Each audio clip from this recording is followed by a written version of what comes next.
It's the black guy in the corner, but they'd rather see a on the corner.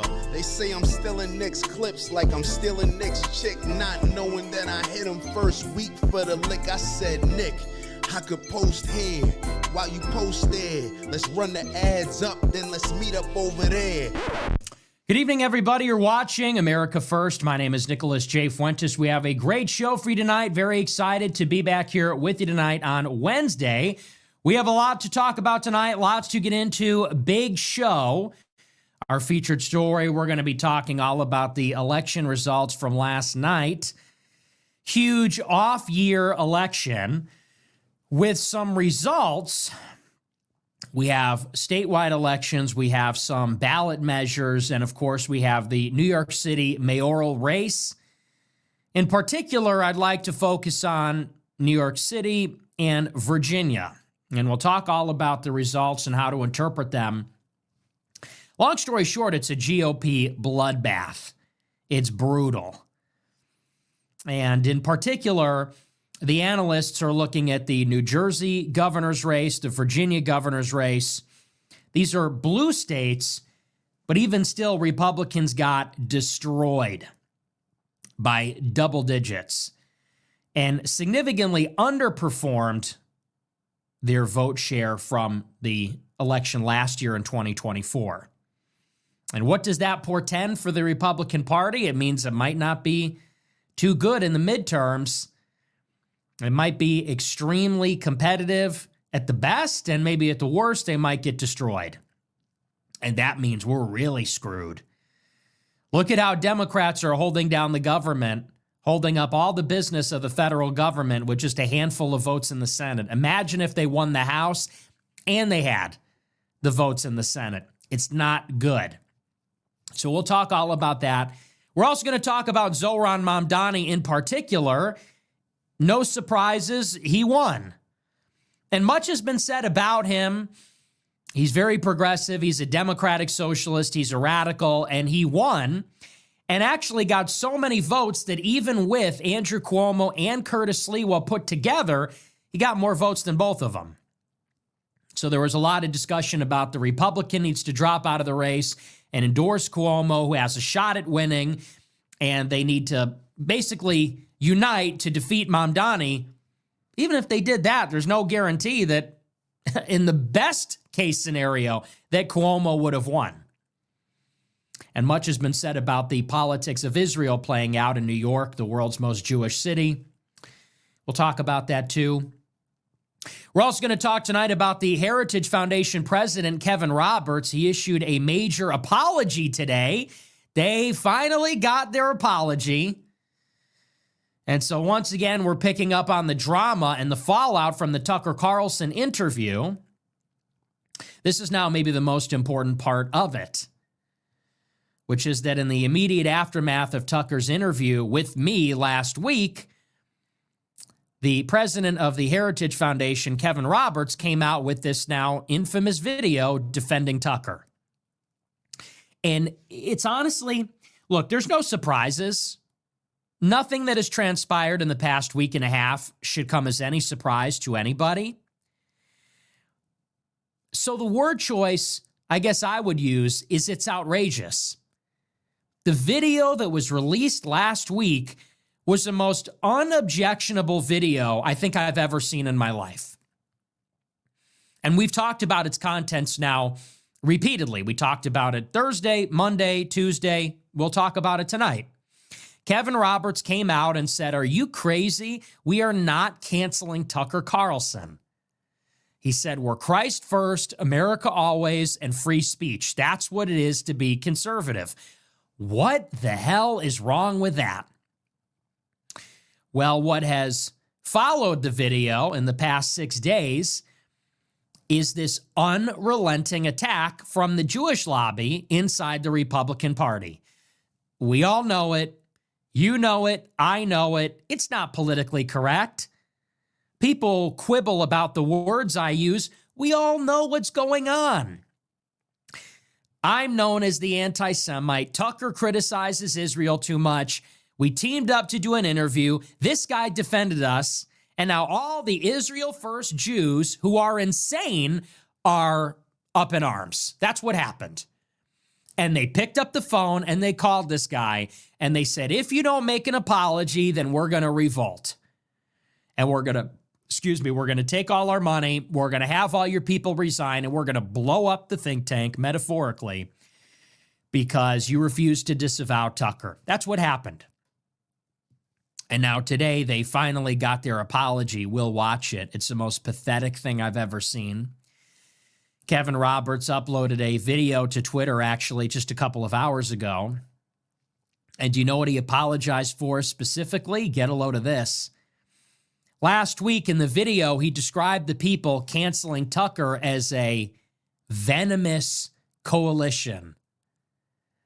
He said it's a venomous group of people that are canceling Tucker. So in a private town hall with his staff, and then in his apology video tonight, he specifically apologized for that.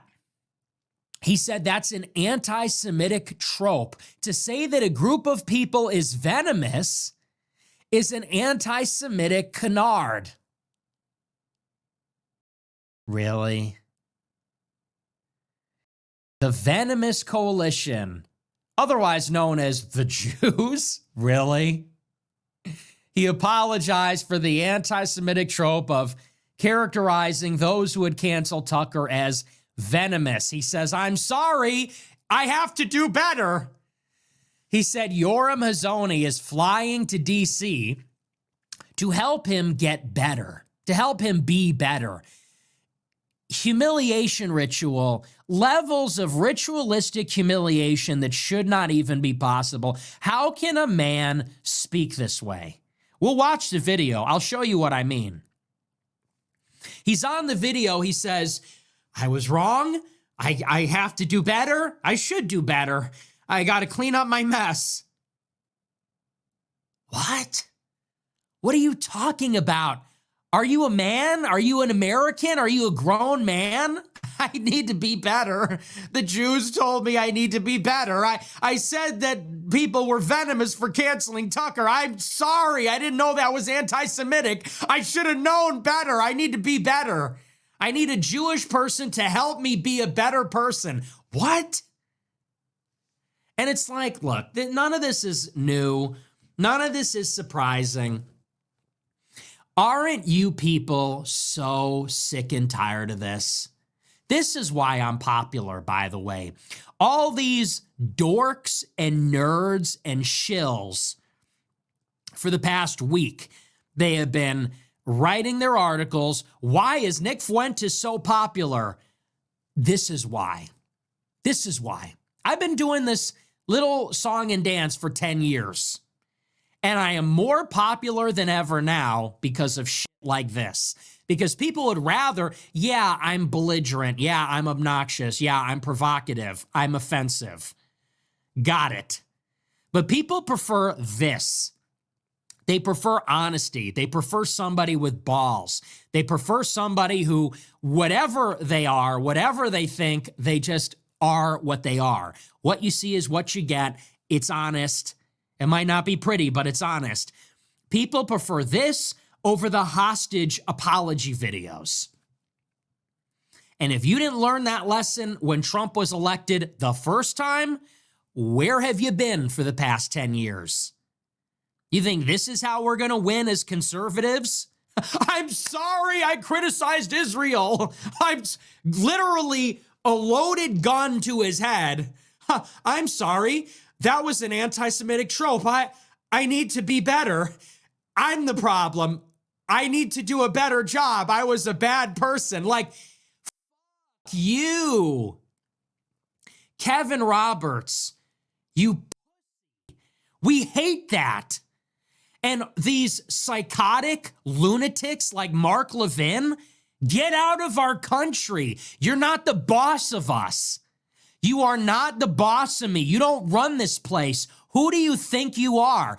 Everybody is literally waiting with bated breath for somebody, just one person with balls to stand up to these people. And they don't care how ugly it is or how offensive it is. And maybe that can tend towards something problematic. But people are done. People are saying, can somebody just get up and say, enough is enough. You don't control this country. You're not the boss of us. The world doesn't revolve around Hitler and the Holocaust and Israel. And case in point, this is a synthesis. Last night, Republicans are destroyed. They lose by what, 20 points in Virginia? Every precinct, every county went to the left. In New Jersey, Republicans performed 10 points worse than they did last year. In New York City, they elected this Democratic, socialist, anti-white Muslim immigrant. Why? Well, gee, why do you think? Everything's too expensive. So the candidates that are promising to make healthcare affordable, insurance affordable, housing affordable, public services affordable, those are the candidates that carried. Those are the people that won. And on the same night that Republicans are getting curb stomped because the economy sucks, what is Ted Cruz talking about? No, guys, you don't get it. Nick Fuentes really is a Nazi because he said Hitler's cool. Shut up. Nobody cares. Hitler is dead. The Nazis don't exist. When people say you're a Hitler, Stalin apologist, that means as much as if you said I'm a Oliver Cromwell apologist. Who cares? They're dead. It's history. It's 100 years ago. You would think the way these politicians talk that the NSDAP is on the ballot, that it's the 30s. It's not. People are edgelords now. It's called the internet, Grandpa. It's called the internet, old man. People make jokes. They make jokes because you react this way. We don't care. Anyway, so we'll get into all that. I don't want to get ahead of myself, but we'll talk about all that. It's situation could not be more ridiculous. And no one is willing to just say it straight up. People are still trapped in the matrix, playing games, explaining themselves. I don't need to explain myself. I saw Cenk Uygur today. He goes, Nick Fuentes says terrible things, and Tucker's getting canceled for talking to him. No, you idiot. Tucker is being canceled because he criticizes Israel too much, obviously. The Jews are destroying this country because the country doesn't want to support Israel anymore. It's as simple as that. Excuse me. The Jews abandoned the Democrats last year because the Democrats were reluctant to give them bombs to kill children. And now that the Republican base is revolting against the pro-Israel Republican president, now the Jews want to rip apart the Republican Party. And they want to cancel Tucker and cancel me and cancel Candace Owens. And they want to force J.D. Vance to make a stand on anti-Semitism. We're sick of it. We're sick of that. We're sick of that crowd pandering about anti-Semitism and, oh, you got to be careful with your language. How about careful with my country? Hello? Anyway, again, don't want to get ahead of myself. These are the topics we're going to talk about tonight. I could just barely contain it because look at the state of America. The country we're on the brink of a civil war. The country's bankrupt. We're insolvent. We're on the brink of World War III. And you got these loudmouth, whiny bitches like Mark Levin screaming in your face about Judea and Samaria. God promised us the land. Why won't you fight for our land? It's like, get out. Get out of our country, man. What else is there to say about it? Anyway, we'll get into it. Before we do, I want to remind you to smash the follow button on Rumble, smash the like button, leave a comment. Let me know what you think about the show. Remember to get the merch, Fuentes.store. Get your Wang Half t-shirt because that's what we are. I said it to Elon Musk today. We don't give a fuck. We're white ass niggas going hard as fuck. people say, you're a monster, you're a monster. You're a monster. He's awful. He's terrible. I'm a white ass nigga going hard as fuck. I don't give a fuck anymore. Why would I? They say you're the reason Republicans lost. Who gives a fuck about Republicans? They don't care about you. They don't care about me. They care about Israel. They care about AI, Silicon Valley, oil and gas, the billionaires, Wall Street.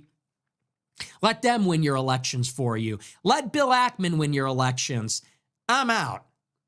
I'm punished, Nick Fuentes.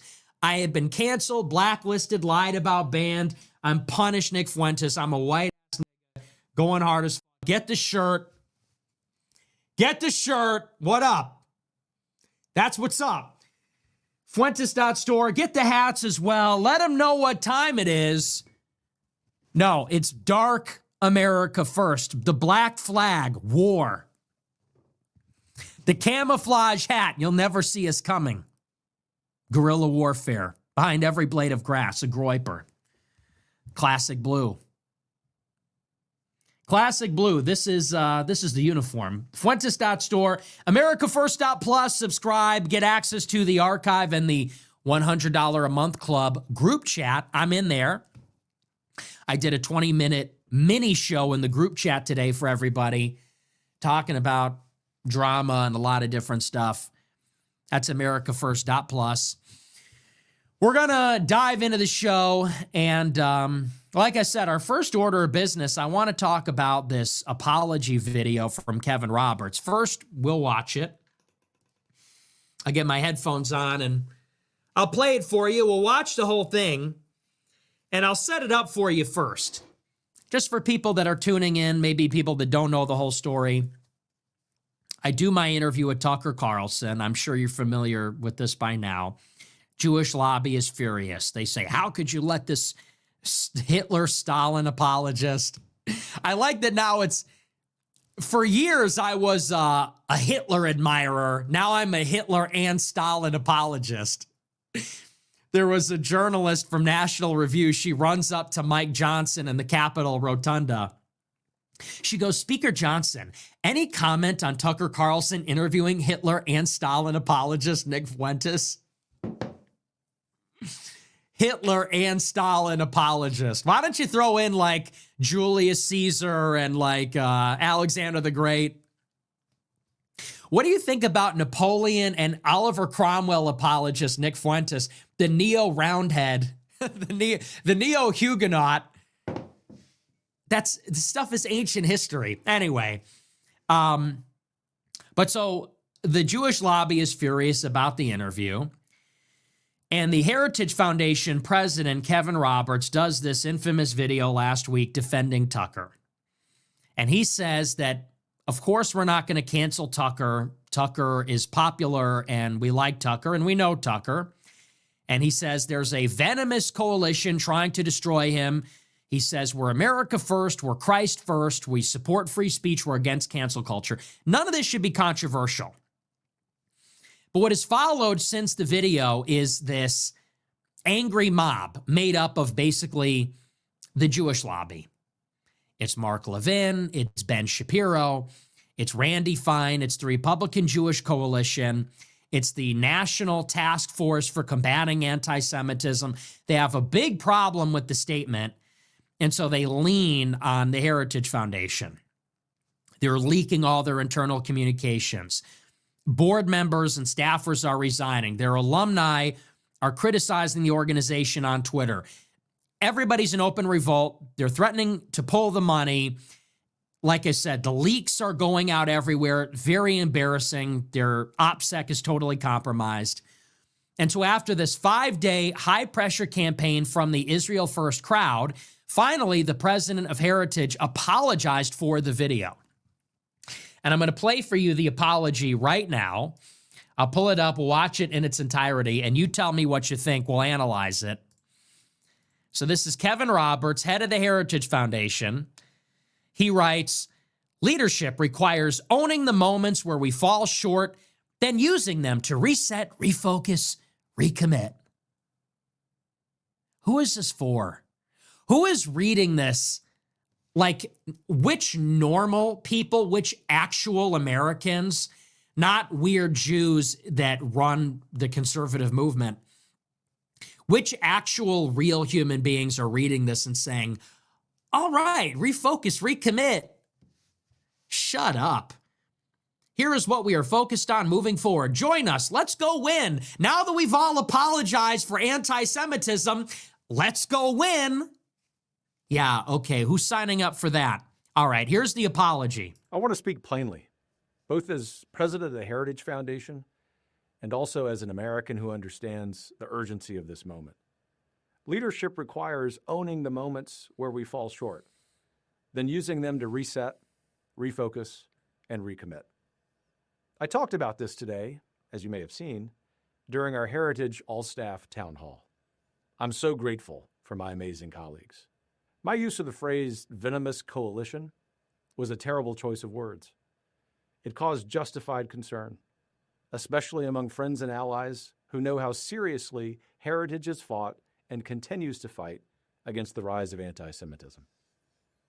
Everyone has the responsibility to speak up against the scourge of anti-Semitism, no matter the messenger.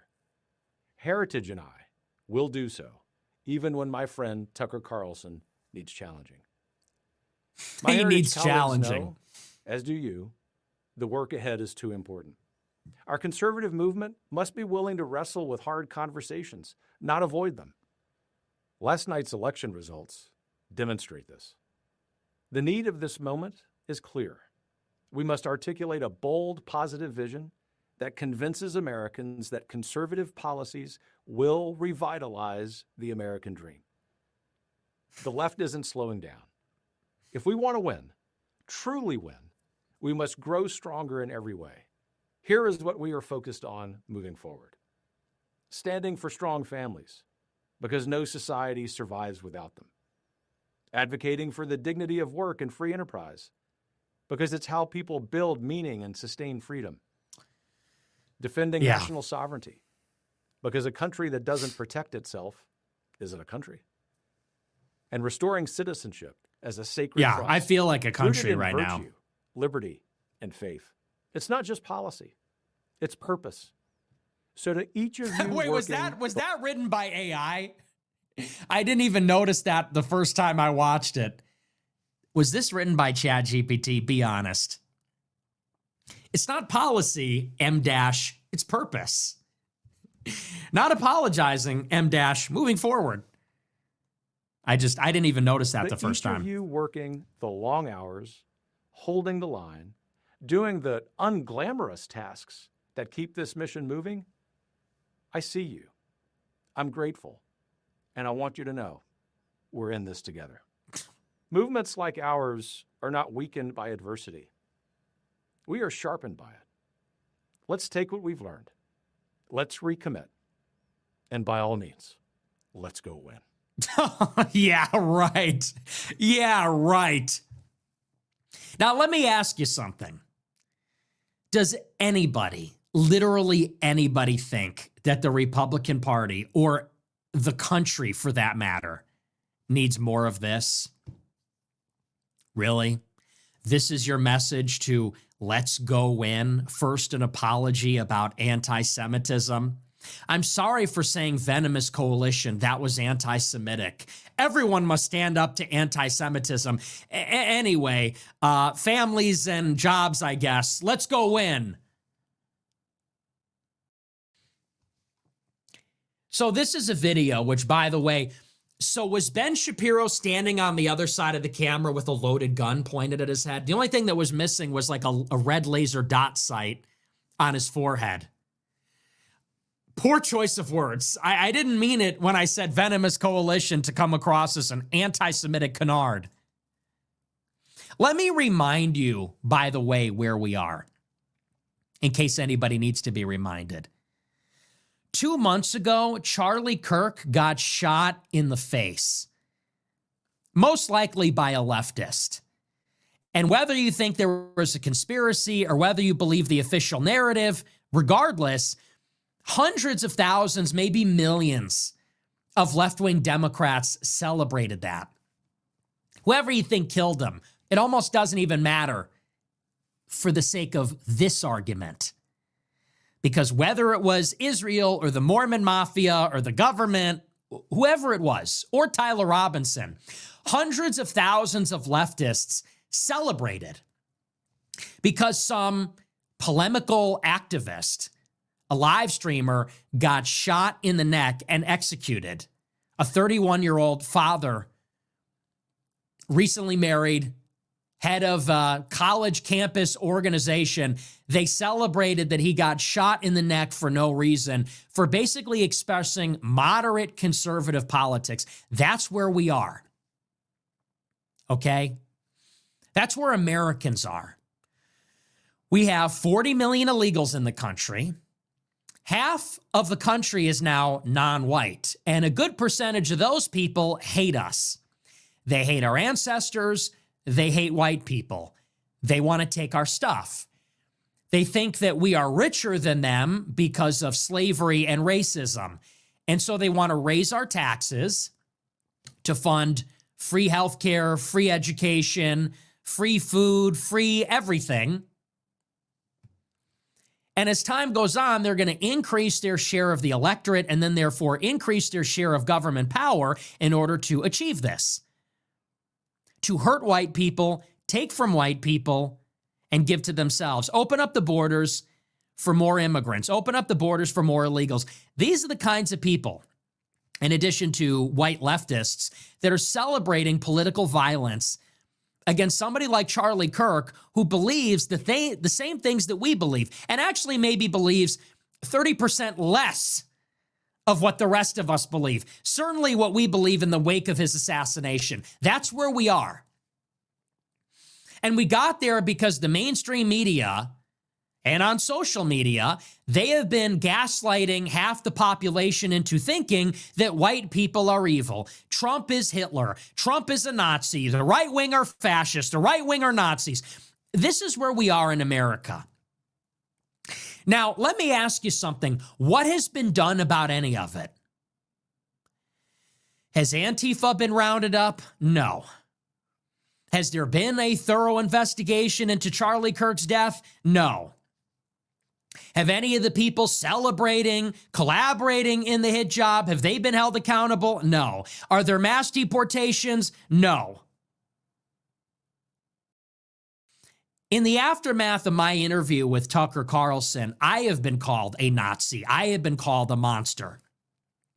2 months ago, the same people that were saying the left killed Charlie by calling him a Nazi, they need to turn down the temperature. They need to soften the rhetoric. The same people that were saying that 2 months ago, today are saying that I'm a Nazi, I'm a monster, I'm the worst person ever. Why? Because I said we're too Israel first. Because I'm an edgelord, because I'm a right-wing edgelord. I've said things about Hitler. Last night, Republicans got destroyed in the election. They lost significant ground in states like Virginia and New Jersey. In New York City, a race communist, a Muslim immigrant democratic socialist who said he's going to tax white neighborhoods to give free services to the rest of the city, he just became mayor of New York City. And the same night that that's happening, we have the head of the most prestigious conservative think tank putting out a message like this. That's the message? It's an apology for anti-Semitic tropes? I'm sorry for my word choice. Venomous coalition is an anti-Semitic trope. We need to challenge Tucker more. Does anybody believe that is the message that America wants or needs right now? Is that good for Republican politics? Is that good for Republican voters? Is that good for any voters? Is that objectively good for anybody? Is that even true? We all know what is going on here. It's obvious. Let's just say it directly and explicitly and openly. The Republican Party, as we all know, has been hijacked for a long time by a tiny but extremely rich and extremely vocal and aggressive and influential group of pro-Israel Jews. Everybody knows that. They use their money, they use their influence, they bully, they intimidate, they are reckless, they are irresponsible. Look at Mark Levin, look at Ben Shapiro. These are not temperate, moderate, sensible people. These are lunatics. They get up on stage and they scream at the top of their lungs, scream and yell about terrorists, Hamas, Islamo-Nazis, Islamo-communists, Hitler and neo-Nazis. They are insane. People like Shabbos Kestenbaum and Bill Ackman, they were Democrats 2 years ago. Now they're in the Republican Party. You know what Shabbos Kestenbaum said in an interview this weekend? He said, we need to put Jews first. That's a quote. He said, Jews need to be Jewish first. He said that in an interview with Israeli media in Israel. He spoke at the Republican National Convention last year. He's suing Harvard for anti-Semitism. He's met the president multiple times. Mark Levin got on stage at the Republican Jewish Coalition this weekend and said that powerful Jews need to use their resources and their position to punish anyone that criticizes Israel. He said, we're tired of hearing about the West Bank. We're tired of hearing about genocide. We're tired of hearing about AIPAC. He said, we're taking names and we'll make our decisions about 2028. Just who do these people think they are? And we all know what happened to Kevin Roberts. The difference between Kevin Roberts and Tucker Carlson is this. Tucker Carlson doesn't have a boss. He doesn't have stakeholders. He doesn't have board members. He doesn't have donors. He doesn't have employees. He's got a small production staff, and he's entirely independent and self-funded. He's in a cabin up in Maine, which he runs using ad revenue. Tucker Carlson can do and say whatever he wants within reason. Kevin Roberts, on the other hand, running a think tank, is beholden to his donors, to the board members. He's beholden to his own employees. He's beholden to partner organizations like the Coalition or Task Force for Fighting Anti-Semitism. And we all know that when he defended Tucker Carlson, there was a revolt among the stakeholders, among the interested parties, all the aforementioned groups of people that he has to answer to. And they said, if you don't apologize, if you don't delete the video, if you don't condemn Tucker, if you don't hire a Generation Z ambassador to be pro-Israel, if you don't bring all the junior staff members to the Shabbat dinner, then you're finished. They're holding him hostage. They're holding the Heritage Foundation hostage. They're holding the Republican Party hostage because of their outsized institutional influence. As a result, we have a Republican Party that cares far more about Israel. And in particular, it's not just that they care about Israel. They care far more about appeasing and placating and representing a small, aggressive, vocal group of Jews like Mark Levin, like the Republican Jewish Coalition. I know people are afraid of the word, but that's what it is. They are far more concerned with satisfying this special interest group than they are with Americans. And you see that reflected everywhere, everywhere. Matt Walsh, who works for Ben Shapiro at Daily Wire, says, I don't care about Israel. I care about America. Can we just stop all the drama and focus on domestic concerns? In theory, I agree with that. But let's talk about some of the domestic priorities of this administration. Donald Trump was elected in part because of the Make America Healthy Again initiative. What has Robert Kennedy Jr. done at the Department of Health and Human Services? Have they banned seed oils? Have they banned dyes? Have they named the cause of autism? Have they done anything like that? No. But did you know they declared anti-Semitism a public health emergency within the first 60 days of the Trump administration? That's your Department of Health and Human Services under Secretary RFK Jr. How about the border? Donald Trump was elected to deport 10 million illegals that came in under Joe Biden. It was the promise of mass deportations. That's overseen by the Department of Homeland Security, headed up by Secretary Kristi Noem. Do you know that Kristi Noem is absolutely preoccupied with policing anti-Semitism? I know people that work in the department, and they say that a fixation in Homeland Security is revoking the visas of anybody that criticizes Israel. And that is what the DHS has been doing. They have been working with the State Department to review the social media posts of anybody that wants a visa into the United States. If you want to travel here as a tourist, if you are here on a work visa, if you are here on a student visa, Homeland Security is looking at your visa and they will revoke access or entry into the United States if they find criticism of Israel on your social media accounts. So we've deported 400,000 people in 2025. That's going to be the year-end number. It's nowhere close to 1 million per year. It's nowhere close to where it needs to be, which is 2.5 million per year. But they are combing through millions of visa holders' Twitter and Facebook accounts to see if they criticized Israel.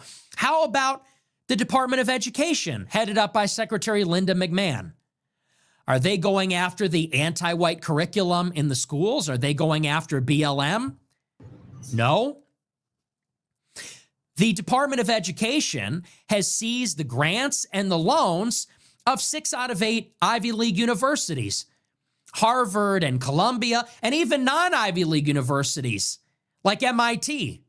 At Northwestern, under pressure from the federal government, you actually have to attend a re-education program teaching you to be pro-Israel to attend Northwestern University in Chicago. That's what the Department of Ed is up to. What about the Department of War? The promise in 2024 was no new wars. We got into 2 new wars this year. We bombed Yemen for a month, and then we bombed Iran for the first time. We dropped bunker buster bombs on Iran's nuclear program, and Trump says we're not done. We're going to go back in. And who was that at the behest of? That was after Trump had lunch with Mark Levin back in June earlier this year. Why do you think Republicans lost? Why do you think Donald Trump has lost 50% of his support among 18 to 29-year-olds since the beginning of the year? It's because the golden age has not materialized for Americans. The golden age has not materialized for young people.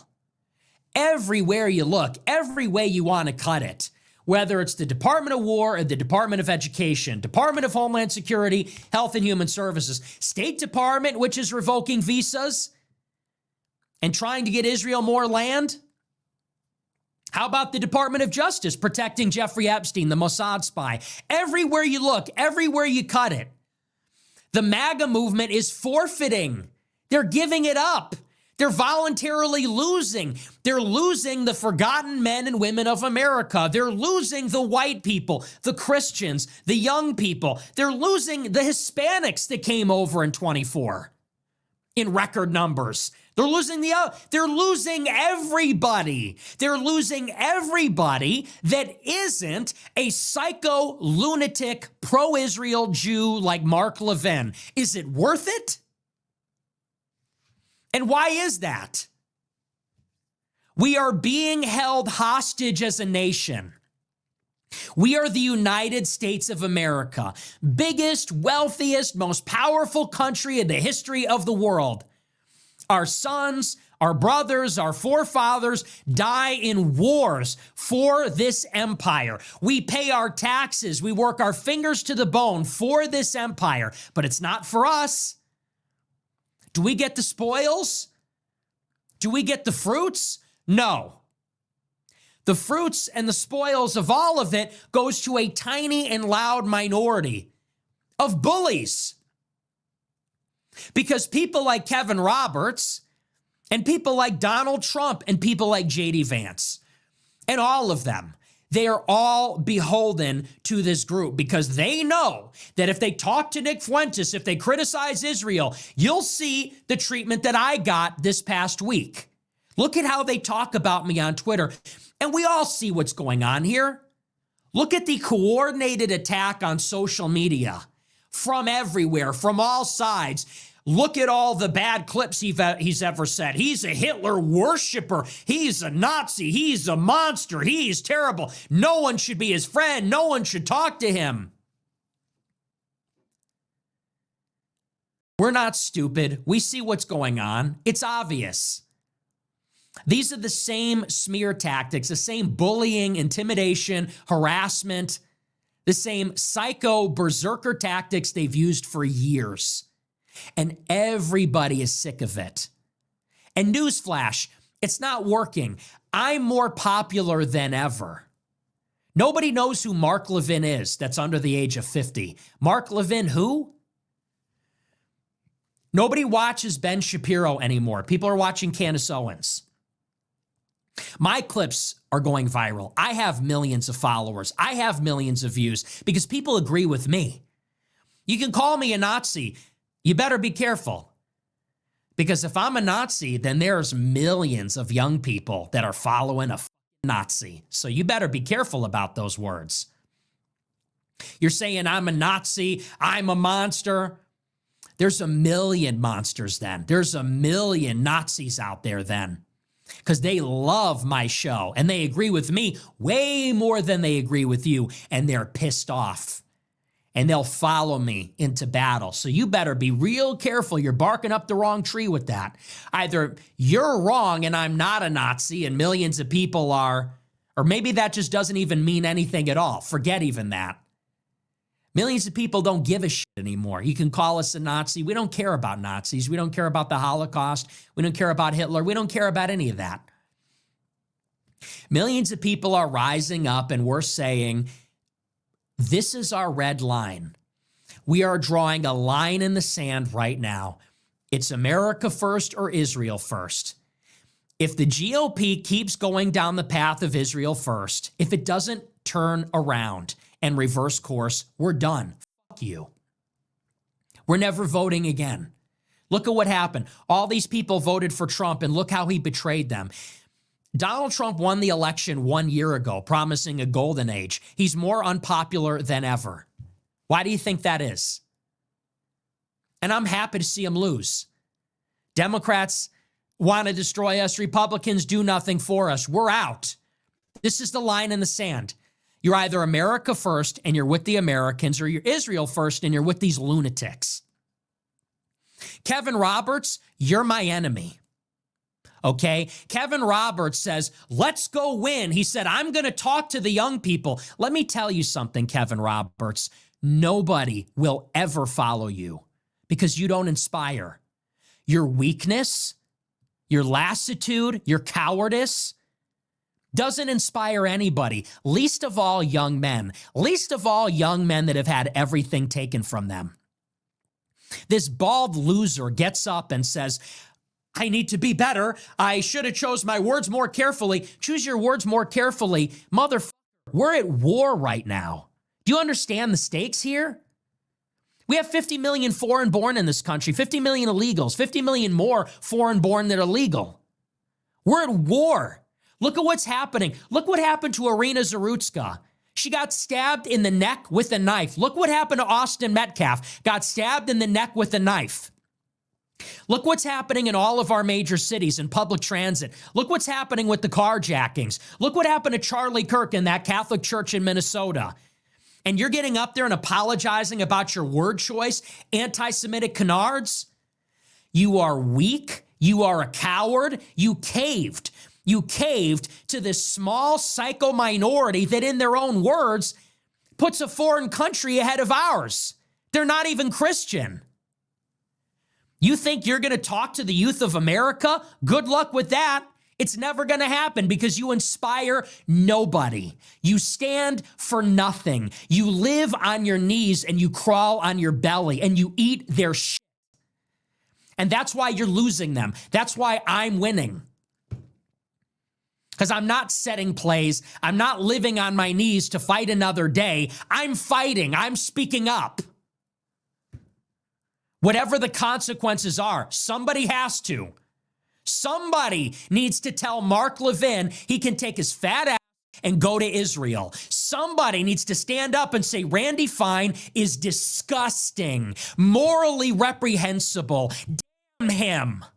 Randy Fine says it's funny that children are starving in Gaza. He's smug about it. He thinks he's in any position to judge anybody, make moral judgments. You are repugnant. Randy Fine, you are repugnant. You are disgusting. You will burn in hell. And everyone agrees with me on this. Don't make them choose between me and you.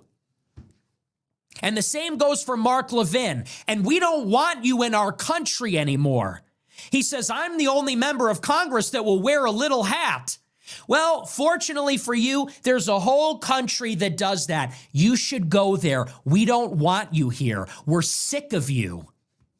We don't want to hear your big, fat mouth one more second.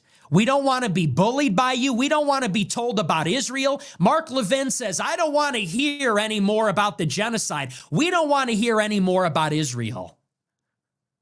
We don't want to hear any more about your ancestors in the Holocaust. We don't want to hear about it. We don't care. We're in the middle of a Holocaust. Do you know what's happening in Europe and the United States? The white population is being genocided. Where there used to be pillars and cathedrals, where there used to be order, where there used to be science and reason, now there is chaos and death and crime and superstition. And that is because all of these countries were white, were Christian, and now they're not. You want to talk about a Holocaust? We're in the middle of a Holocaust. We're in the middle of our Holocaust.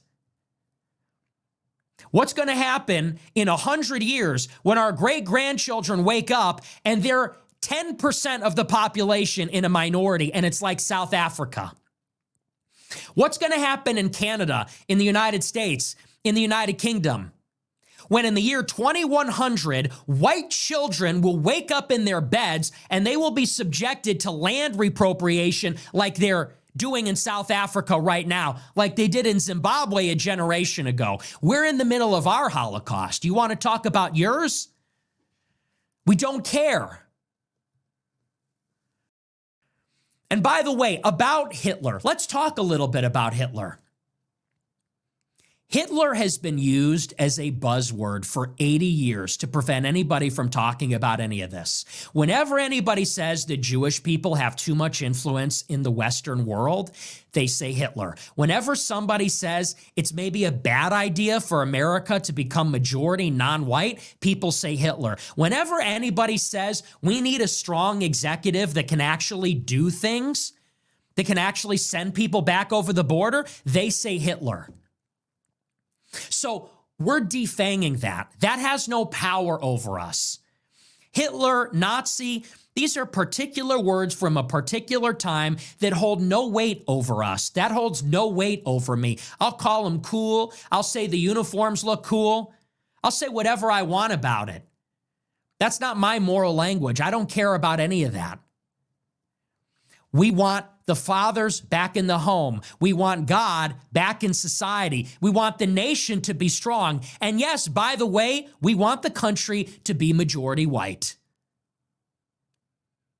And you can say Hitler until you're blue in the face. I still want those things. I don't care. Nobody cares.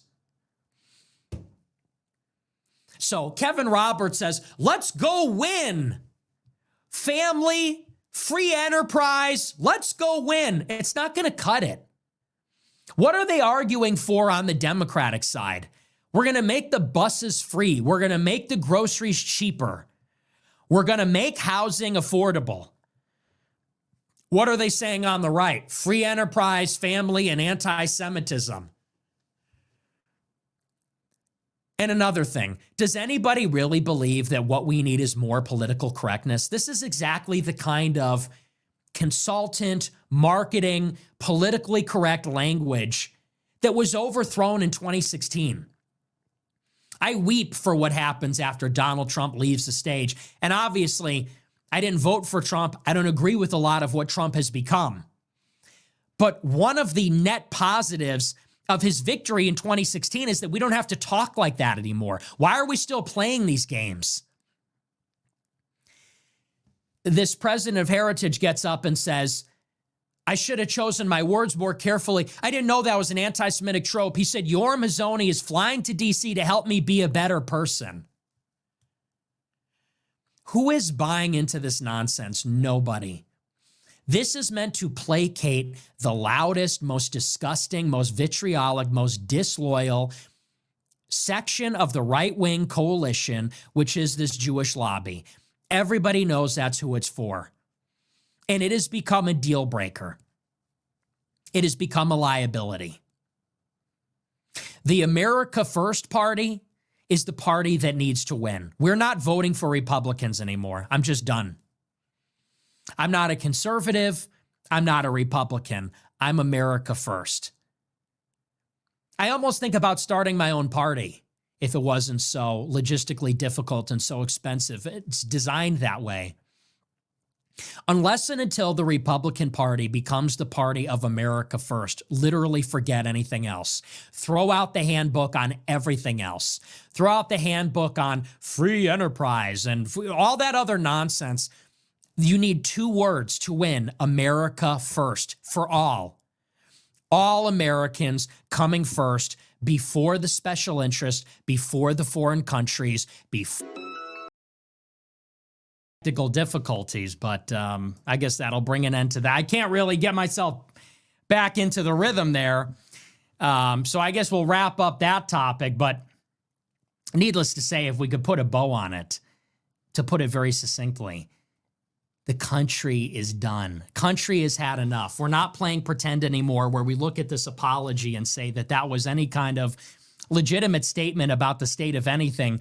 That is a fiction that is created by this lobby that's holding the whole country hostage. And anyway, so I guess we'll wrap that up. I don't know what happened, if that was a DDoS, if that was a Rumble issue, but we're back. So we're going to move on. We're going to get into the elections last night, which is going to tie in very nicely with this whole subject. Obviously, I've been alluding to it throughout my monologue about the Heritage Foundation. We're going to move on. We're going to get into the results from last night's election in New York City, but also in Virginia, in New Jersey. We're going to take a look at that. Here, give me 1 second. I got to get my correct notes here. So, of course, the big story from last night is that Zohran Mamdani won in New York City. And we could talk a little bit about that result in particular. I don't think that's necessarily a referendum on the country because New York is a very specific electorate, and we can draw some conclusions, but I think everybody recognizes that's a little bit isolated. The bigger story, however, is that across the board, in this off-year election, in these statewide races, specifically Pennsylvania, Virginia, New Jersey, Republicans got destroyed last night. And we'll work through, this is an article from the Washington Post, in particular about Virginia. It says, quote, Virginia Democrats awoke Wednesday to a more favorable political landscape than they had dared imagine. Their electoral victories for governor and other statewide offices combining with a massive new majority in the House of Delegates to enable any agenda they care to pursue. Democrat Abigail Spanberger beat Republican Winsome Earl Sears by more than 14 percentage points to become Virginia's first female governor, according to unofficial results on Wednesday. That is the most lopsided gubernatorial margin in 16 years. Democrats expanded their majority in the House of Delegates by 13 seats, winning 64 of the chamber's 100 districts. That's the biggest advantage for Democrats in the House in more than 3 decades. It adds up to consolidated power, with Democrat State Senator Ghazala Hashmi winning for lieutenant governor and former Democratic Norfolk delegate Jay Jones winning the attorney general seat. Virginia's results were among a slew of blue victories around the country, and Democrats nationwide were assessing how to define the party's future heading into the midterms, whether to embrace the centrist approach of Spanberger and New Jersey Governor-elect Mikey Sherrill, or the Democratic socialist agenda that propelled Zohran Mamdani to be New York City's next mayor. Republican Virginia Governor Glenn Youngkin, who was term limited, on Wednesday rejected the idea that the blowout results in his state were a referendum on his 4 years in office. Steve Bannon predicted that Virginia Democrats would use their advantage to consolidate power, redraw the state's 11 congressional districts into boundaries, and create 10 safe Democratic seats, 4 more than the party currently holds.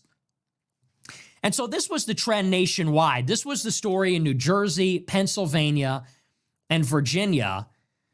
Now, these are all basically blue states. Pennsylvania, with some exceptions in recent cycles, is a blue state. Virginia is a blue state. New Jersey is a blue state. And so it's not surprising necessarily that in an off year, with Trump off the ballot, especially with Trump as the incumbent or as the sitting president, that Republicans wouldn't perform very well. But the big story last night is not just that Republicans lost, they lost by a lot. And depending on who you ask, this is the worst performance for Republicans since 2018, maybe even before that. This was a disaster for Republicans. And what was interesting is in the middle of this disaster, which, by the way, and let me just say this up front, I don't really care that much. It doesn't really matter to me. I'm not a Republican, and I don't think that winning Republican governor's races in Virginia or New Jersey, I don't think it's all that important, actually, for our wider political project. I'll just say that at the outset. What's interesting to me is, of course, the commentary afterward and what people are saying about all this, who they're attributing it to. And in the middle of this election night, I see across my timeline people I don't follow, people I've never heard of. They've got the yellow ribbon in their name, many of them with familiar last names. They're all blaming the catastrophe for Republicans on me and Tucker Carlson. They said it's our fault. They said that people like me are a Democrat op to split the vote. We're here to divide Republicans, make Republicans look bad. Seriously? First of all, the Tucker Carlson interview happened a week ago. That just doesn't even make sense. Nobody made their decision in this election, especially with all the early voting, because Tucker Carlson interviewed Nick Fuentes and they were paying super close attention to the internecine right-wing infighting. That's just not real. What is obvious about what happened last night and what has been happening last year is everything I just described with the Heritage Foundation. Why do you think people are flocking to the Democratic Party? It's because the Republicans are not delivering. Think about the past year. Trump got elected exactly 1 year ago, November 5th. He was inaugurated a little bit after that, in January of 2025. What's the Trump administration been up to in the golden age? They promised to bring prices down. Did they do that? No. Inflation is persistently high. They promised mass deportations. Did they do that? No. The numbers are out, and they say 600,000 total deportations. That probably means 400,000 interior removals. Nothing close to a mass deportation. They said they'd end the war in Ukraine. Did that happen? Absolutely not. What did they do with regard to the economy? Did they pass an infrastructure bill? Did they give subsidies to businesses? Did they bring in manufacturing? Did they cut taxes for the middle class? In the big, beautiful bill, they extended the 2017 Paul Ryan Tax and Jobs Act. It's a corporate tax cut. This is what the Republicans have been up to. We're 1 year in the hole, and forget about all the other things that have been going on. Forget about bombing Iran. Forget about all the aforementioned betrayals.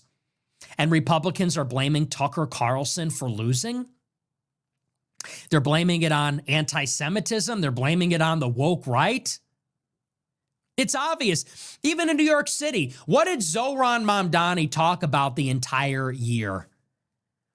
It's not complicated.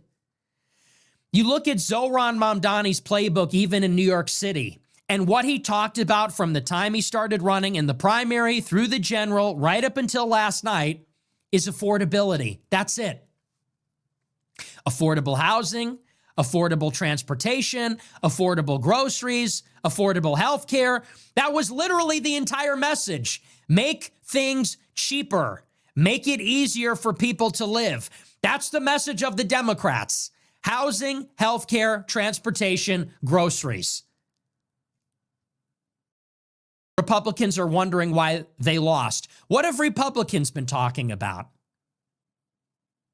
Specifically, in New York City, you practically had Jewish billionaires like Bill Ackman begging everybody else to drop out because Zohran Mamdani is an anti-Semite. That was the messaging.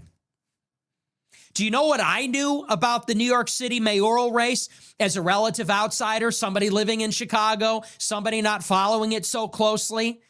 You know what I knew about the race? I knew that Bill Ackman, the Jewish pro-Israel billionaire, was trying to bribe Curtis Sliwa to leave the race. He was campaigning for Andrew Cuomo because Mamdani said he would arrest Bibi Netanyahu if he set foot in New York City. That was the Republican messaging. The Republican messaging is that if you let Mamdani do rent control, then all the rich are going to leave.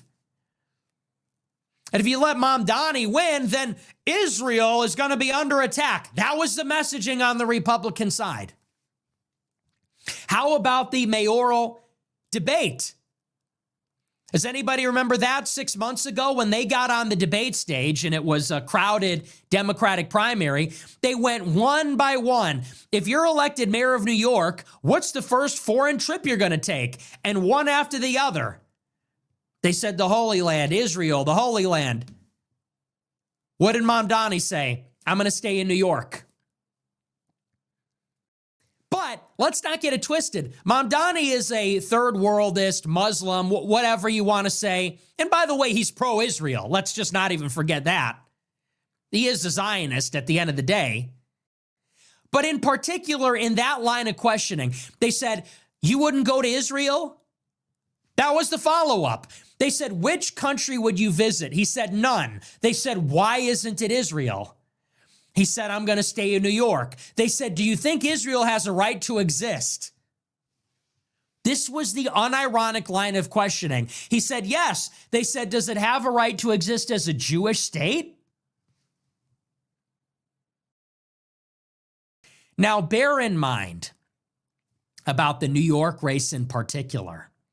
Consider that New York City has a larger Jewish population than any other city in the world. It's actually New York City, which is the capital of the Jewish nation, not Israel. More Jews live there than in Tel Aviv, than in Jerusalem. And the Jews that live in New York are richer than the Jews living anywhere else and more influential and powerful. New York City's like a fifth or a quarter Jewish. And so for people that are wondering why is that such a big concern? And by the way, that's not just me saying that. That's also reflected in the exit polling. Half of the voters said that they made their decision in part because of their views on Israel.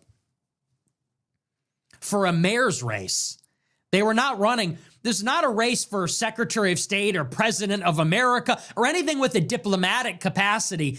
This was for New York City's mayor. They handle garbage collection and public works and property taxes and rent, the subway. And more than half the voters said, we are in part making our decision because of Israel. And that's because of what the city is comprised of. You're wondering why people elected this guy? It's because this is the guy that's talking about our problems in America. And whatever his solutions are, I don't think they're good solutions. Tax the rich, free groceries, free transportation, that's not a good idea. But he's got a solution. And you have to wonder about Republican politicians, think tanks, donors. Do they even care? Do they actually want to win? Because I would think that if the Republican president and vice president, who has ambitions for 28, I would think that if Republicans actually wanted to win, maybe they would recognize this has become an albatross around their necks. No, I'm not saying that Republicans lost in Virginia because of Israel. Probably Republicans lost in Virginia because of the shutdown. Northern Virginia is the population center. And all those people that live in Arlington and Alexandria and those exurbs of D.C., they'll have government jobs. They're all government contractors. With the government shutdown and DOGE and Trump's assault on the federal bureaucracy, it's alienated all those people, even people that like Trump. So maybe that's why. But in New Jersey, in Pennsylvania, in New York, Republicans are sliding back in a huge way, at least in part, maybe not because of what they say about Israel, but the fact that they're so focused on Israel at the expense of everything else. In the past year, and this is what I said during the election last year, in Trump's first year in office, have Americans been put first? Have American, and in particular Republican voters, have they been taken care of? The answer is no. If you could list the top 3 things that you voted for Trump to achieve, have any of those things happened? Because for me, the answer is no. For me, the top 3 were mass deportations, no new wars, and tariffs. Have any of these things really systematically happened? The answer is no. There have been no mass deportations. Sure, the border is closed, but that's too little too late. They closed the border after they let 10 million people in. Yeah, that's the least you could do. We need to start getting the people out. They're not doing it. There's no focus on that. And as a matter of fact, Trump said we're actually going to keep some of those people here. And some that are sent out, we're going to bring back in on work visas. Trump said the radical right will understand when I do that. Well, I'm not happy about that. How about no new wars? Has that been achieved? Absolutely not. We're getting in another war. Think about where we are. The current position of the United States. The war in Ukraine is raging on. We bombed Iran. We're bombing Somalia. We're talking about getting involved in Nigeria. We're about to go to war in Venezuela. And number 3, as far as tariffs are concerned, what the hell is even that? They declared Liberation Day on April 2nd. Then they took all the tariffs back. Then they put some of them back on. Then they made some bilateral deals. And the whole economy is still reeling. Nobody wants to invest money. Nobody wants to make a move because everybody's waiting for the next shoe to drop. Trump doesn't even have the authority to do some of the tariffs. So it's held up in the Supreme Court. This is not an American system. This is not tariffs and subsidies that's actually going to facilitate domestic industry. This is just like every other ad hoc, disorganized policy. And people could make the excuses about any of it, about the deportations, about the foreign policy, about the tariffs. They could talk about political realities.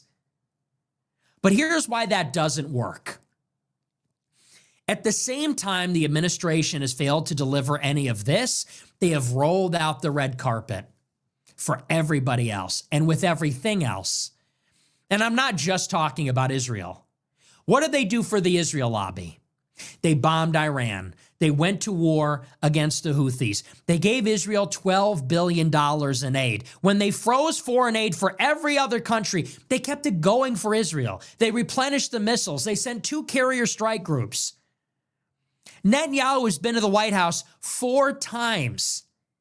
Israel is very pleased. Trump went there.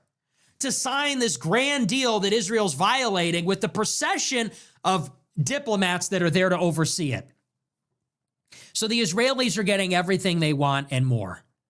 How about Silicon Valley? They're getting everything they want in terms of artificial intelligence, in terms of defense contracts.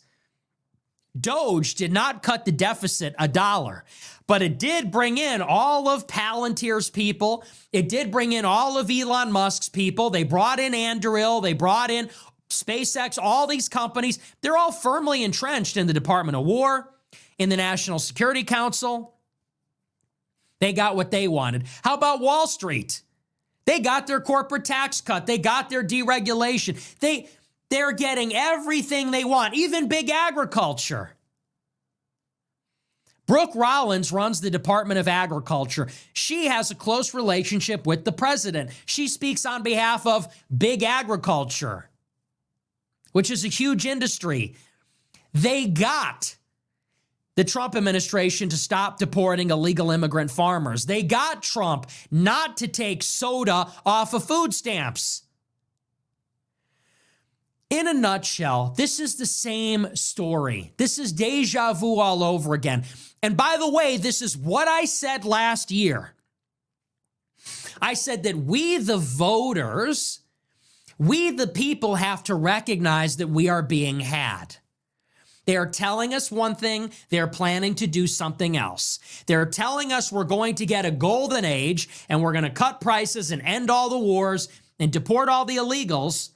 I said, but they got their fingers crossed behind their back because the money is lining up for Trump. Elon Musk, $270 million. Tim Mellon, the banker, $200 million. Miriam Adelson, $100 million. Mark Andreessen, $65 million. The pro-Israel money, the Wall Street money, the Silicon Valley money, it was lining up behind Trump. The media stood down. The money stepped up. All the Silicon Valley scions were at the inauguration. They paid for it. You wanted proof that we were going to get screwed over? I said that last year. And what we have gotten in 2025 is that the White House, the administration, is putting the special interests and what they want ahead of what they promised to the voters. They are working overtime to fight anti-Semitism and Israel's enemies. They're working overtime to win the AI race and give out as many contracts as possible to little tech.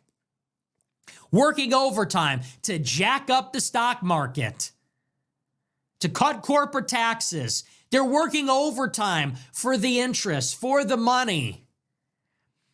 And what are they doing in Congress? Corporate tax cut paid for by cutting Medicaid. Really? What are they doing in Congress now? Cutting food stamps for 40 million people so that they could not give subsidies with Obamacare. Think of the political genius of this. The election was last night. They're revoking food stamps so they can avoid subsidizing health care. No health care, no food stamps.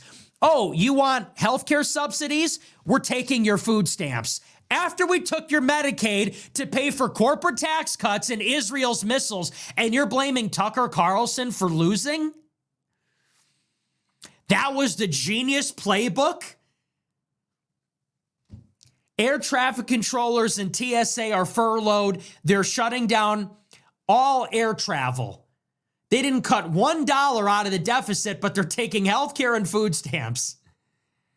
They're not deporting any illegals, but we're still getting riots and we're still getting National Guard, but yet somehow we're still getting crime. Congress is doing nothing. We're at war in Venezuela all of a sudden, and you're saying that Tucker is the reason you got destroyed in Virginia, Pennsylvania, New Jersey, and New York? Maybe it's because in all those places, the Democrats are talking about things that Americans actually want. You know what's out of control right now? Homeowners insurance. Homeowners insurance has like tripled in the past 5 years. It's ridiculous. Taxes are going up. And if homeowners insurance and taxes are going up, then rents are going up. And that's coupled with the persistently high inflation, which they can't get to 2%. The prices that went up in the past 3 years, they're staying up, and wages are not matching that. The job market is frozen. And so people right now are looking around and they're saying, I can't get a job. The ladder has been pulled up because of ChatGPT and because the tariffs have frozen investment in the economy. The supply side stimulus isn't working. I can't get a job, but my insurance has tripled. My health care is super expensive. If you're right-leaning, you're saying illegals are still in my town. Crime is still rampant. We're still giving money to Ukraine and Israel. Am I going to vote for the guy that's behind all that is covering for Jeffrey Epstein on top of it? In the middle of this election, there's a row over anti-Semitism? Or am I going to vote for the Democrats that say, we're just going to give you free stuff? We're going to make the bus free. We're going to make the bus free. We're going to freeze your rent. We know rent is getting too expensive. We're going to stop it from we're going to pass a law. It's not going to get more expensive. We're going to open up a grocery store where it's cheaper. And yeah, maybe it won't work. Maybe it will. We're going to try. Gee, I wonder why Republicans lost. And this is all the more reason why I say in the midterms in 28, look, it's a no-brainer. People want economic populism time and time again. That's the winner. They want economic populism. They want non-wokeness. They don't want the political correctness. They want someone that's like normal, but honest. They don't want some psycho, tranny, whatever person. They don't want corporate nonsense. They just want someone relatable. They want someone young and energetic and normal and relatable. And we don't want to fight the wars. We don't want to fund Israel's wars. We don't want to be in Ukraine. We want an end to corruption. Like it's that simple. If Republicans put out that program in 26 and 28, they stand a chance. In other words, the party that will put Americans first will win. If the Republicans don't, they will lose. And by the way, I saw some people saying, well, why do you want to salvage the Republican Party? I'll tell you why. Because it's not as simple as I'm making it sound. Yes, the Democrats are talking about affordability, but you know as well as I do, the Democrat coalition is literally built on their opposition to white people. That's what it is. When Zohran Mamdani talks about raising taxes and increasing benefits, whose taxes are going to go up to pay for whose benefits? Taxes are going to go up on the white neighborhoods to subsidize benefits in the non-white neighborhoods. Zohran Mamdani is at the state capitol screaming and yelling about mass deportations. So there is something sinister. We're letting the Democrats eat our lunch as the right wing. They're talking about affordability, but the Trojan horse is they're bringing with it open borders, and it doesn't work. What do you think is driving up the cost of everything? It's that we have 10 million more people living here now than we did 5 years ago. It only makes common sense. We didn't build 10 million more houses. We didn't build hospitals for 10 million more people. We didn't get that much richer in the past 5 years. If anything, we got poorer. So you have the same amount of housing, the same amount of healthcare resources, the same amount of transportation, but for 10 million more people. It's got to be divided up with a larger denominator, 10 million additional inhabitants. So the Democrats want a welfare state with open borders. They want to open up the borders. They even want to invite intra-national immigration. They want people from Minneapolis to move to Maine. They want people from Texas to move to South Dakota. And they want free healthcare and free housing and free whatever with open borders. And the people from all over the world will come here and they'll destroy every city that has free stuff, and then they'll move to the next city that hasn't been ruined. And as the country gets poorer, the only people that are productive and working and a net positive, for the most part, it's going to be whites and Asians. They're the ones paying into the pot and everybody else is taking. That's the recipe on the Democratic side. And there's only one other party, it's Republicans. I'm not a Republican. I don't like Republicans, but I like Democrats less.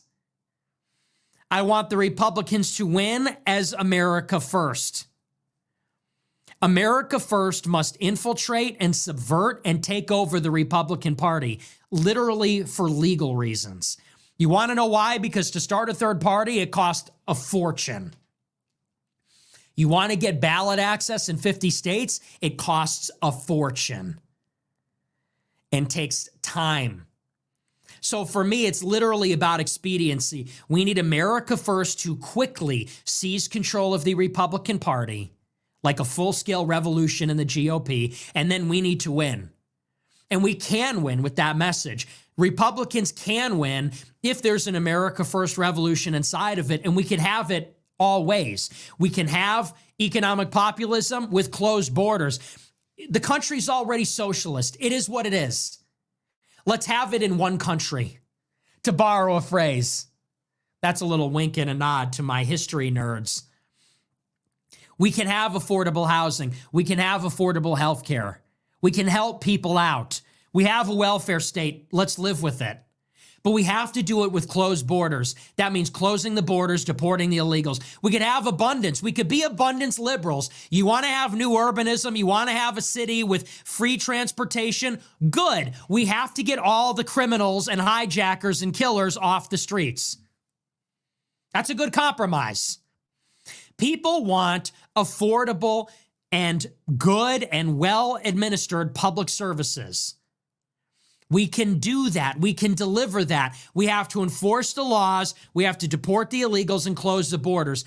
At the same time, we can't have all this investment. We can't rebuild our productive capacity. We can't pay for people if we're paying for the warfare state. We can't be on the hook for every country's wars. Europe is going to have to put up some money. Japan and South Korea are going to have to put up some money. Okay, we can do these things. This can all work synergistically. It's called America First. Let's start thinking about what's best for our people. Our people are dying, like literally. Our people are dying. They're starving. They're going broke. They don't have jobs. They're besieged by these technological and economic revolutions of the past 25 years. Let's help them. Let's focus on them, not foreigners living here, not foreign interlopers, not foreign lobbies, not foreign special interests. America First. Let's get the foreign money out of politics. Let's root out the corruption. Let's send the foreigners home. Let's stop fighting for every other country's battles, their tribal conflicts. Let's put the Americans first. That's the program. You don't want to lose another election again. That's the mission. But in order to do that, we're going to have to look at Ben Shapiro's ugly face, and we're going to have to tell him no. Sorry, Ben. You're going to be disappointed. We don't give a fuck about Israel. We're going to have to look at Mark Levin and the Republican Jewish Coalition and Randy Fine, and we're going to have to ostracize them. Wouldn't that be nice for a change? Rather than Donald Trump ostracizing Thomas Massie, he should be ostracizing Randy Fine. Rather than ostracizing Marjorie Taylor Greene, he should be ostracizing Lindsey Graham. This is not rocket science. This is not complicated. This is easy. So Republicans are getting destroyed. They have no one to blame but themselves. And by the way, think about the mandate and the momentum and the initiative that we had exactly a year ago. Think about how you felt on election night. Think about how you felt on election night 1 year ago today. How hopeful, how optimistic. You thought it was going to be different. You were hopeful about the future. You really believed they were going to deliver a real victory for you. It was really going to be different. It was going to be real this time. Everything they said was going to happen and so much more. It could be described only as exuberance. That's how people were feeling. And how do you feel now? After everything that's taken place, after Doge crashed and burned, after we bombed Iran, after Trump covered for Epstein, after the mass deportation numbers stopped being posted on Twitter because they were so abysmally low, after Trump goes on Twitter attacking Tucker and then Thomas Massie, Marjorie Taylor Greene jumps ship. After a year of all this and then getting clobbered in the election last night, they have both progressives and moderates winning across the country. How do you feel now? How do you feel now? You feel good? It's the ultimate disappointment. The mandate, the energy, the optimism was squandered. Trump had the biggest missed opportunity of all time when he failed in the first term. He got a second chance. Things like this almost never happen, and we're blowing it again. We're a year in the hole. Next year's the midterms, and if we lose that, forget it. You think this gridlock is bad? Wait until the Democrats win the House. Then there is no nuclear option. Wait until the Democrats win the House. Watch how fast this administration slows down even further. It's going to grind to a halt. More subpoenas, more subcommittees, more impeachments. They're going to grind it to a halt until 2028. And the whole thing's going to be over. And who knows if anyone could ever win an election like Trump did. We'll be 4 years deeper into our diversity problem, 4 years deeper into the electoral problem, which proceeds from that. And what do Mark Levin and Ben Shapiro want to do? They want to kick out Tucker Carlson and everyone that supports him. What does Turning Point and college Republicans want to do? They want to kick out all the young people in the group chats for making jokes. These people are killing our country. They're holding us hostage. And all we have to do is say no. That's all that it requires. All that J.D. Vance has to do is say no, and he will have the presidency. That's all he has to do. And I'm saying that descriptively. If J.D. Vance or somebody else, some other person runs, all they would have to do is say no, and they would win the presidency in a couple of years. Somebody just needs to do it. Someone more powerful than me. As I could say no, but who am I? I'm the canceled banned man. I'm the monster. The Hitler admirer, the Hitler worshiper, whatever that means. When will the men and women of the United States get up and tell the Jews, no, this country is for all Americans. It's not just for Jews. It's not just for Israel. It's not just about the Holocaust. We are people. We are Americans. This is our country. But somebody needs the balls to do it, and nobody seems to have it. People are still equivocating. They're saying, well, it's about Israeli policy. It's them, dude. It's them. They're saying it out loud. They're not even hiding it. Watch Mark Levin's interview. Tell me it's not about that. But it's just going to take a little bit of courage. Otherwise, for the whole country is going down the tubes. Look at who voted for Zohran Mamdani, all foreigners. The barbarians are in the gates. It's all foreigners here. And they could care less. Look at Minneapolis. We almost lost in Minneapolis. We got some Jewish liberal instead of some Somalian nationalist. That's our country now. In Minneapolis. Minneapolis used to be what? Swedish and Norwegian and Finnish. Now it's a battle between some Jewish liberal who kneeled for George Floyd and a literal Somalian nationalist. And Mark Levin's attacking us for being anti-Semitic. Really? I want to win. Elon Musk is tweeting at me that I'm the problem. Elon, you went on Twitter a year ago and said if you don't support H-1Bs, you should go fuck yourself in the face. I'm the problem. I'm pretty sure your embarrassing performances, your Roman salute, your ridiculous antics, I'm pretty sure that probably cost us 20% of it last night. I'm the problem, really? Get it together. Anyway, that's that. We're going to move on. We're going to take a look at our super chats. We'll see what you guys have to say about all this. We're going to get set up here. I would say I can't believe it, but it's also tiresome. It's also predictable. All right, we're already set up. I already have my headphones in, so we're going to take a look. We'll see what you guys have to say. Disappointing night for the Republicans, but you know what? We don't give. I said it to Elon. I said we don't give a dude. Look at how they're treating us. Like, I'm a 27-year-old. I'm as conservative as they come, Catholic, pro-America, child of the Trump revolution. Like, that's my generation. Look at how they treat me. Silicon Valley, the Jews, the conservative movement, their message collectively is like, fuck you. You made an edgy joke.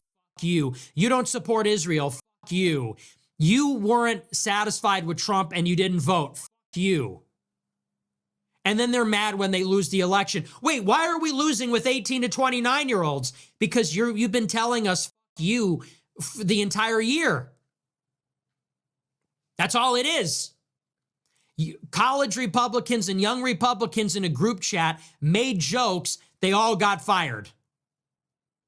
Tucker Carlson interviews me. These kids at Turning Point defended it. They all got kicked out. Heritage Foundation defends Tucker. The chief of staff gets fired over it. He's some guy, some kid. That's the message. Elon Musk goes on a war path a year ago. You're not on board with H-1Bs? Fuck you. We don't want you. You're racist. Okay, now you're mad that you're losing. Now you're mad that wasn't the winning formula.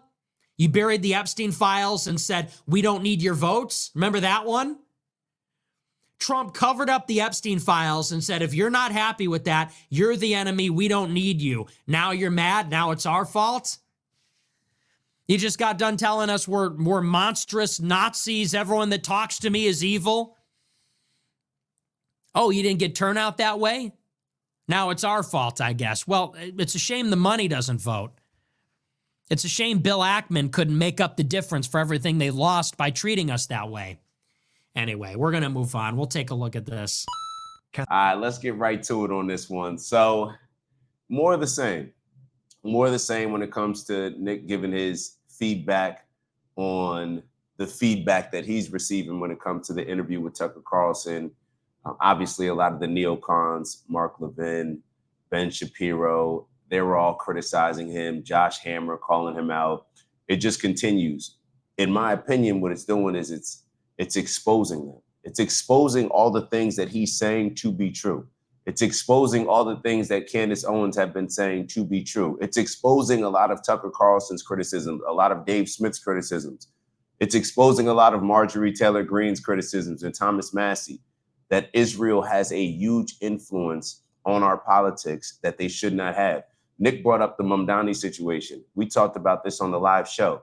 In what world would it make sense that you're asking New York City mayoral candidates the first place that they're going to visit, and almost every single candidate says, I'd go to the Holy Land, I'd go to Israel. And then when Mamdani says I'd stay in New York City and help America, AKA put Americans first, New York City first, he's the one that's ridiculed. He's the one that's getting asked the follow-up questions. Think about that. Just from that standpoint, he's the one getting pressed about, do you believe that Israel has the right to exist? Think about that. We're supposed to have separation of church and state, right? Our founding fathers. Do you think that they wanted a New York City mayoral candidate to be getting asked whether or not they believe that Israel has the right to exist? Those are the follow-up questions. That's what I guess we're saying that the American people care about. On one end, you want to always separate Jewish people from Israel, right? When all y'all are criticizing Nick Fuentes, one of the biggest criticisms is because, oh, well, he talks about all Jewish people. It's not like he's just criticizing Israel. Let's be real. Y'all have a problem with the Marjorie Taylor Greene. Y'all have a problem with Tucker. Y'all have a problem with people criticizing Israel or criticizing the Jewish people. It's not just Dan Bilzerian, who he likes to put a wider net and talk about the influence that Jewish Americans have, which is clearly there. On one second, you want to say that AIPAC is just Jewish Americans. It's not a foreign lobby. Okay, well, let's talk about the Jewish American lobby then, right? Which one is it? Which one is it? Y'all want to attach Muslims. When people talking about Muslims, they want to talk about all Muslims, right? And total side note, but you're exposing yourself. You're exposing yourself. It's to the point now where even a lot of the things that Kanye said, Ye said that were wild, that people looked at and be like, come on, bro, like you taking a little too far. Even people I'm hearing conversations, even people are becoming more empathetic to the things that he was saying. May not have liked the things that he said, may not have agreed with the things that he said, or thought that they were morally sound. However, and a lot of that is the reason because he's talking about all of Jewish people instead of just the specific people that he's had interactions with, but he seems to believe that it's a cultural thing. What is being demonstrated right now is this bullying process. Nick talked about it. The Republican Party being hijacked by a few extremely powerful pro-Israeli Jews. They bully people. We're seeing the bullying. Mark Levin can barely keep his head on his shoulders.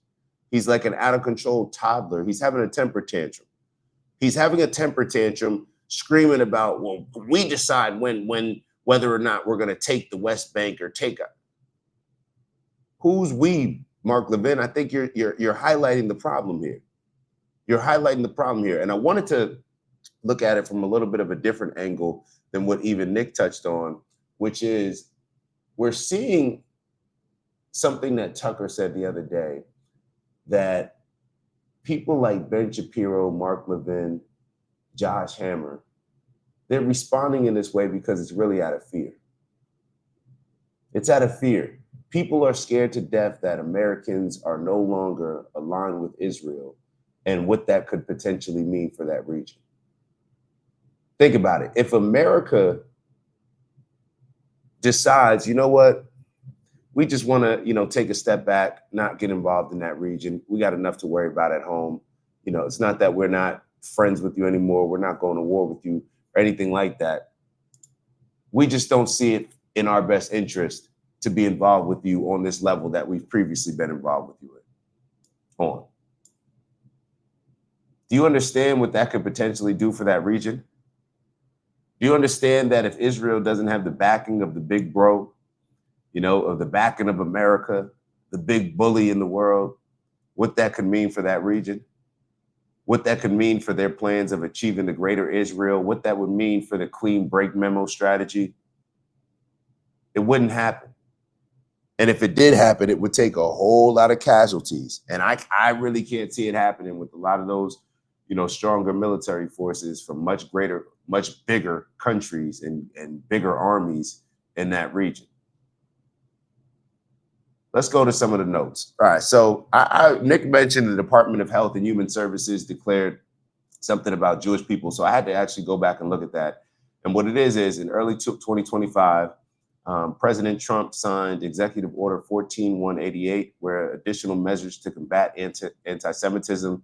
It directed every federal agency to use all appropriate legal tools against unlawful anti-Semitic harassment and violence with a special section on campuses.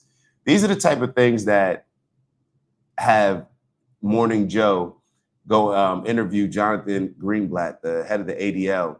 I think just yesterday he did it, or the day before, where the ADL's Greenblatt was trying to insinuate that Mamdani was supporting something like some type of terrorism that happened somewhere else and had absolutely nothing to do, or they're trying to say, well, because Mamdani's okay with this, is this why this happened?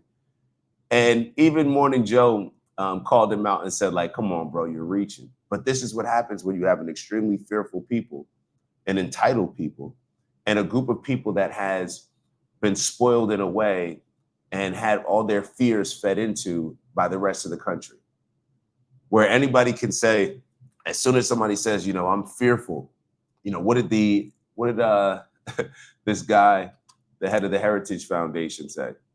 Kevin Roberts. He forgot how scary it is to be a Jewish person in America. These are the type of things that are being said. These are the things that have always been said and have gone unchecked. It's not like there's the black fatigue in America where black people talking about slavery and people say, yo, y'all got to get over that. We've gotten to the point where people are comfortable saying like, yo, y'all got to get over that. It's never been the point until right now where people are starting to have that same shift in energy when it comes to Israel and Jewish culture. It just is what it is. And I'm saying Jewish culture because everything is tied to Israel, it seems like. Now, not everybody in Jewish culture, obviously, or every Jewish person, this goes without saying, agrees with things that Netanyahu's doing. However, it has established the culture, just like not every Black person is sagging their pants or doing the things that a lot of these rappers talk about in songs. However, it is the dominant Black culture. We can address these things. We don't have to walk on eggshells and act as, well, it's not every single, so I don't even want to use the word Jewish people. No, it is the culture. It's the culture that has been created in America. It is a fact. Let's keep going. In January that happened. Then in March, they announced additional measures to end anti-Semitic harassment on college campuses, including reviews of federal grants and contracts at universities under investigation. And right after that is when this initial cancellation of about $400 million in grants and contracts to Columbia University over continued harassment of Jewish students. I don't know if you can categorize all of these things as Jewish harassment, just people being pro-Palestine. I mean, based on Project Esther with the Heritage Foundation, if you go check that out, it almost categorized it as pro-Palestine is a part, like pro-Palestine views are a part of this Hamas Action Network, or I forget exactly what it was called. We talked about it a few days ago because Nick mentioned it. I didn't know anything about it. But these are all the things that feed into this privileged mindset. Patrick Bet-David said it the other day that, when it comes to Israel, it has an only child syndrome. It has an only child syndrome. And I think that explains a lot. And for Patrick Bet-David to be saying that, calling out something and being critical of Israel, then clearly we have an issue. Clearly we have an issue. And perhaps it's time to kind of look internally and take a step back, and instead of blaming and yelling at everybody else like Mark Levine, to figure out why people are changing their stance. You can yell at Americans all you want, but if we're shifting our mindset on our opinion, based on whether or not we're pro-Israel or pro-Palestine or don't want to give money and funding and support all the things that Israel is doing, and we're calling out the Jewish influence in our politics, that's okay.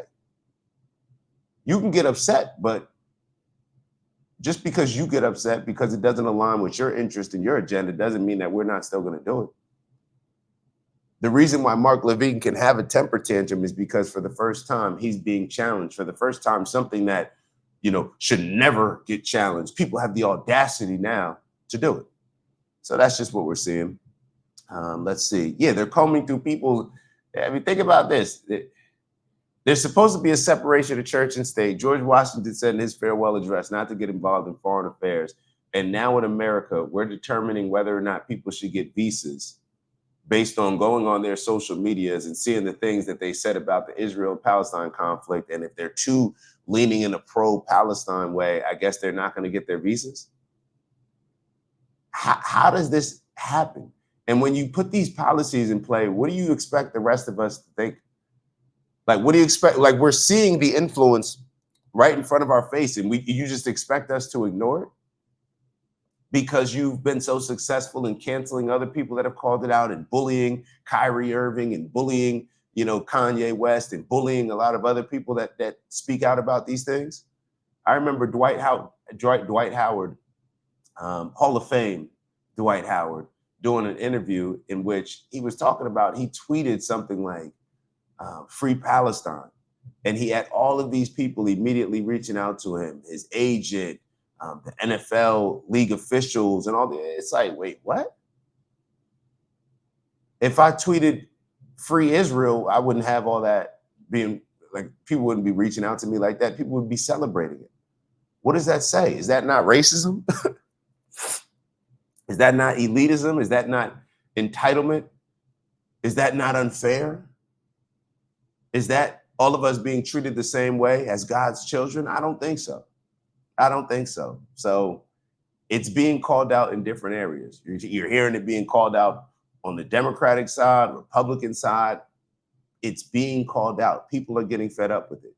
And what may end up happening is with a lot of these politicians, when they're starting to run, they're getting asked certain questions, just like Eric and Laura Trump were being asked at the Turning Point USA about the influence that Israel has had on their dad's presidency. A lot of these politicians are going to be asked these questions, and it's going to be highlighted, and it's going to be shown, and people are going to start following the money and looking at some of the decisions that people are making moving forward and have made in the past. And it may not be such a favorable thing to jump up on stage and feel like you have to say in New York City, in an American city election, that, oh, I'm going to visit Israel. It's the Holy Land.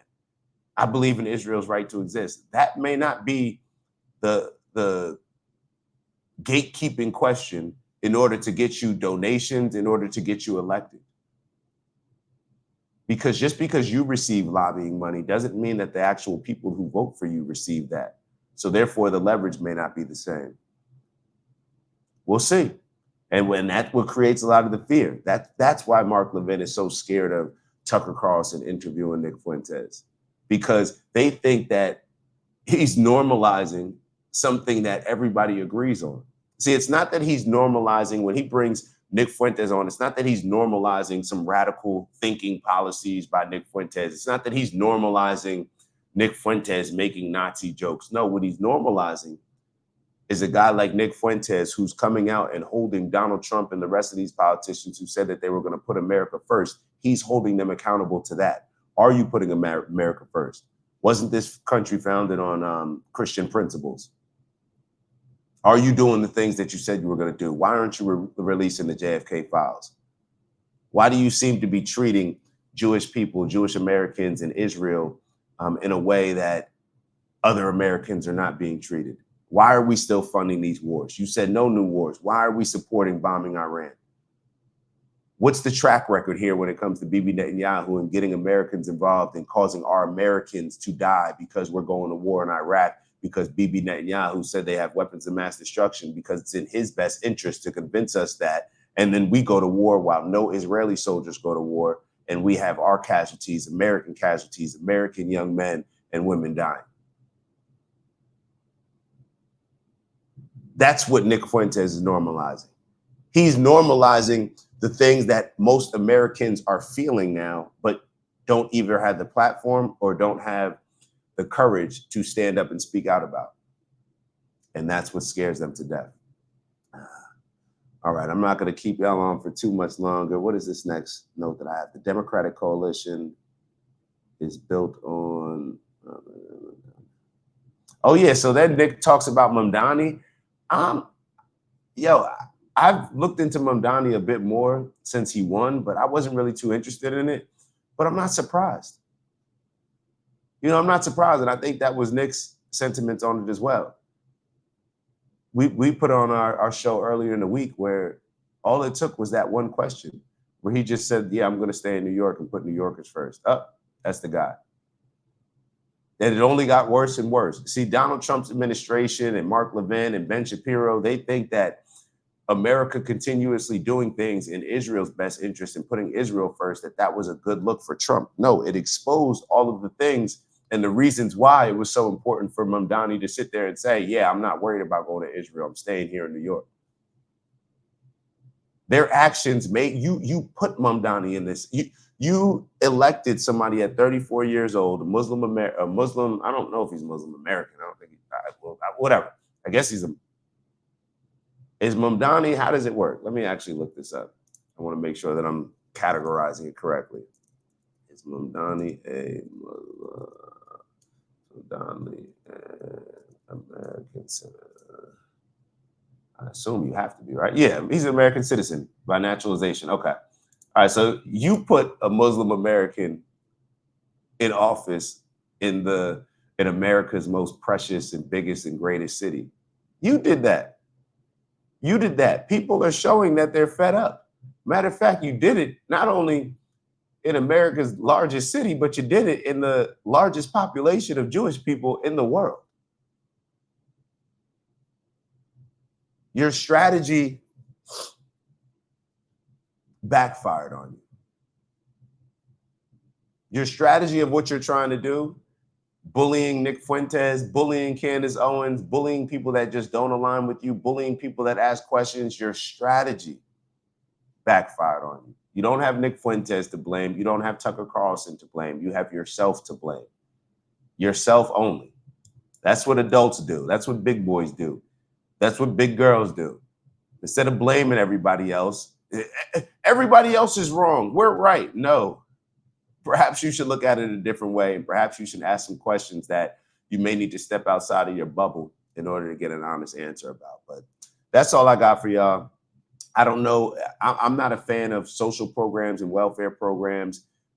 It was always something that I looked at as something that they would dangle in front of impoverished people, definitely in the Black community, in order to get the people to vote for them. But I don't think that it ever actually helped people. You know, when you give somebody something, you're crippling them in a lot of ways. And I think that that's been demonstrated in a lot of these social programs.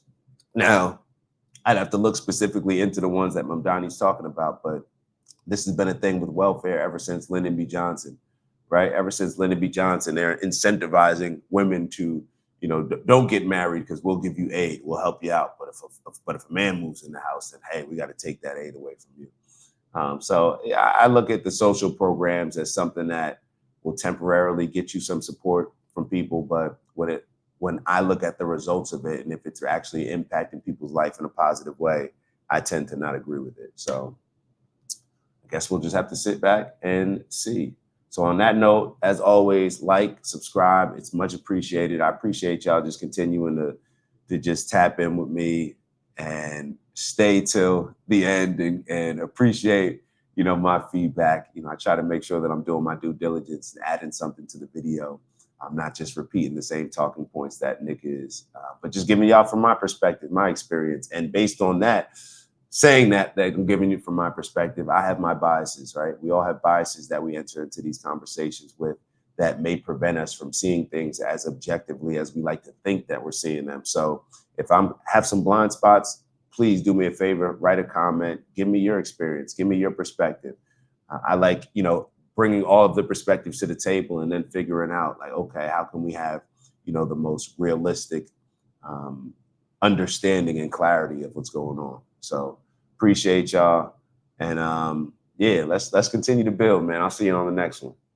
It's the black guy in the corner, but they'd rather see a nigga on the corner.